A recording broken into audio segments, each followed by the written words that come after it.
1757 সালের 23 জুন ইংরেজদের কাছে পরাজয়ের মাধ্যমে বাংলা তার স্বাধীনতা হারায়। কিন্তু আমরা কি কখনো ভেবে দেখেছি, যদি নবাব সে যুদ্ধে পরাজিত না হতেন তাহলে বাংলাদেশ কেমন হতো? যদি নবাব সিরাজউদ্দৌলা পরাজিত না হতেন তাহলে বাংলাদেশের আয়তনই বা কত হতো এবং বর্তমানের জনসংখ্যাই বা কত হতো? কোন ভাষাভাষী মানুষ সেখানে বেশি থাকতো?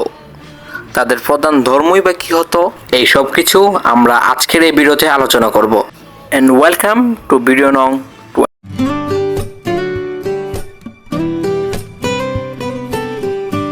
নবাব সিরাজউদ্দৌলা বাংলা, বিহার ও উড়িষ্যার নবাব ছিলেন। এই হিসেবে গোটা বাংলাদেশ, ভারতের পশ্চিমবঙ্গ, ত্রিপুরা, বিহার, উড়িষ্যা ও ঝাড়খণ্ড বাংলাদেশের অংশ হতো এবং বাংলাদেশের আয়তন 1,47,610 বর্গ কিলোমিটার হতো। পশ্চিমবঙ্গের আয়তন 88,752 বর্গ কিলোমিটার ও ত্রিপুরার আয়তন 10,491 বর্গ কিলোমিটার, বিহারের আয়তন 94,163 বর্গ কিলোমিটার, ঝাড়খণ্ডের আয়তন 76,714 বর্গ কিলোমিটার এবং উড়িষ্যার আয়তন 1,55,707 বর্গ কিলোমিটার।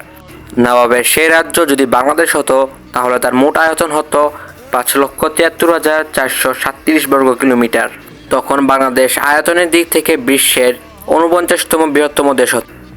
জনসংখ্যা সর্বশেষ আদমশুমারি অনুযায়ী বাংলাদেশের সর্বশেষ জনসংখ্যা 16,51,58,616 জন। পশ্চিমবঙ্গের জনসংখ্যা 10,25,52,778 জন। ত্রিপুরার জনসংখ্যা 41,47,000। বিহারের জনসংখ্যা 10,40,99,452 জন। ঝাড়খণ্ডের জনসংখ্যা 3,29,88,134 জন। উড়িষ্যার জনসংখ্যা প্রায় 4,37,30,000। সেই হিসেবে বাংলাদেশের জনসংখ্যা হতো 45,26,75,989 জন। জনসংখ্যার দিক দিয়ে বাংলাদেশ পৃথিবীর তৃতীয়তম বৃহত্তর দেশ হতো। ভাষা নবাবের সময় তখন প্রায় সকলেই বাংলা ভাষায় কথা বলতো। ধর্ম সর্বশেষ জনশুমারি অনুযায়ী বাংলাদেশের 91.04% ইসলাম ধর্ম ও 7.95% হিন্দু ধর্মের অনুসারী। পশ্চিমবঙ্গে 29.6% মুসলিম ধর্মের ও 68.4% হিন্দু ধর্মের। ত্রিপুরায় 9% মুসলিম ও 82% হিন্দু। বিহারে 17.7% মুসলমান ও 81.99% হিন্দু। ঝাড়খণ্ডে 14.53% মুসলমান ও 67.83% হিন্দু ধর্ম অনুসারী।